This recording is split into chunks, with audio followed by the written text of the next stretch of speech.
technical work on that. So thank you for bringing that up. A comment on PFAS. So one of the reasons why I got myself on the Defense Appropriations Subcommittee was to work on PFAS, because the department, as you know, the DOD has a lot of cleanup to do. I'd just like to make a comment.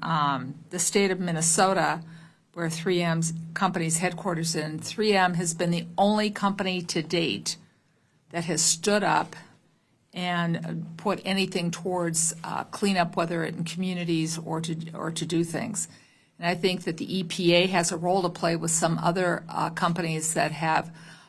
They testified back a couple of years ago in front of government oversight to do their fair share of cleanup on that too. So I look forward to staying tuned as to exactly what's going to happen with water quality regulations. At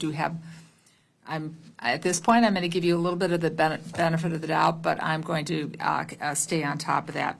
I'm going to talk about something that everybody's avoided talking about right now: environmental justice grants. You oversee the legal cancellation, more than 400 environmental justice grants that were brought forward by Musk and Doge. So most of those grantees already had contracts that the government had signed, and then the EPA walked away from them. But I'm going to give two examples of where I really think there was a failure. And as the chairman and the ranking member know, we work on tribal issues together.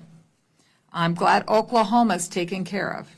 I'm about to talk about what's happening to the Sioux Nations and the Anishinaabe in Minnesota when it comes to DEI now.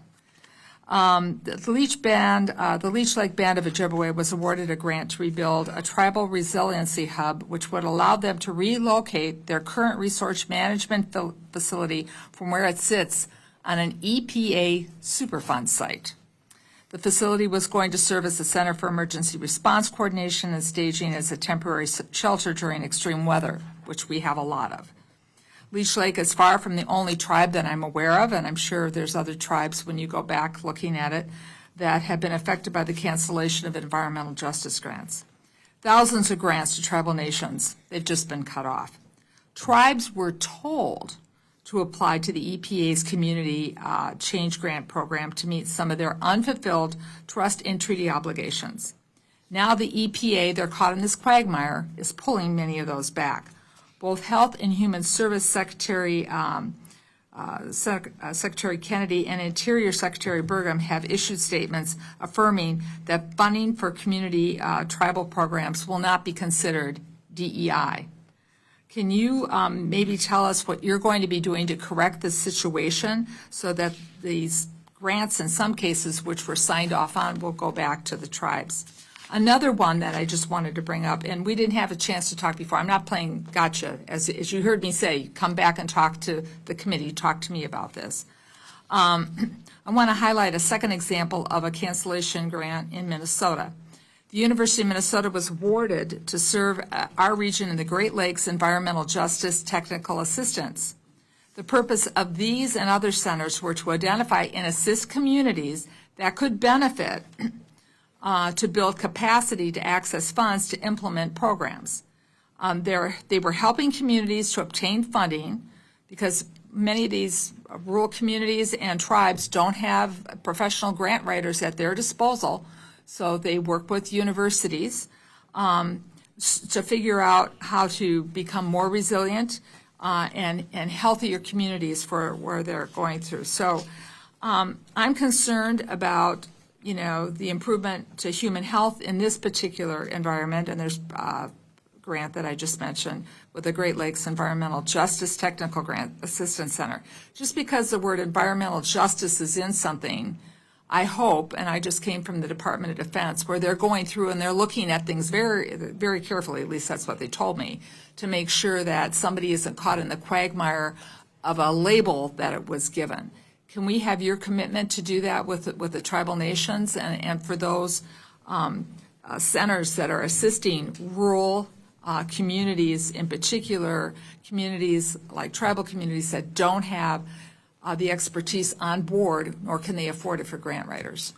Thank you, Congresswoman, for your question. The problem that we inherited coming in is that in the name of environmental justice, tens of billions of dollars have gone out the door. And we believe, like, for example, I canceled a $50 million grant to a group called Climate Justice Alliance. They say climate justice runs through a free Palestine. Mr. Administrator, I appreciate what you're about to say. I want, my question was on tribal nations. So, so University of Minnesota grant. The grant isn't to remediate environmental issue.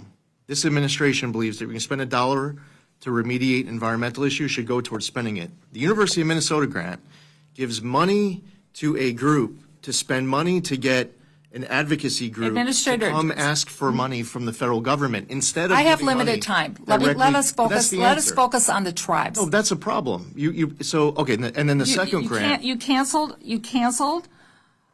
a grant to the Leech Lake Band of Ojibwe. So that grant, which is different than the University of Minnesota example, is that's why I want to let's just focus on tribal grants where I think there's common ground. Yes, and that's something that we're going to be able to work together on. Okay. There was aspects of that grant that was built into a prior infrastructure at EPA that does not exist anymore. It includes the Justice 40 application and other EJ components that do not exist at EPA.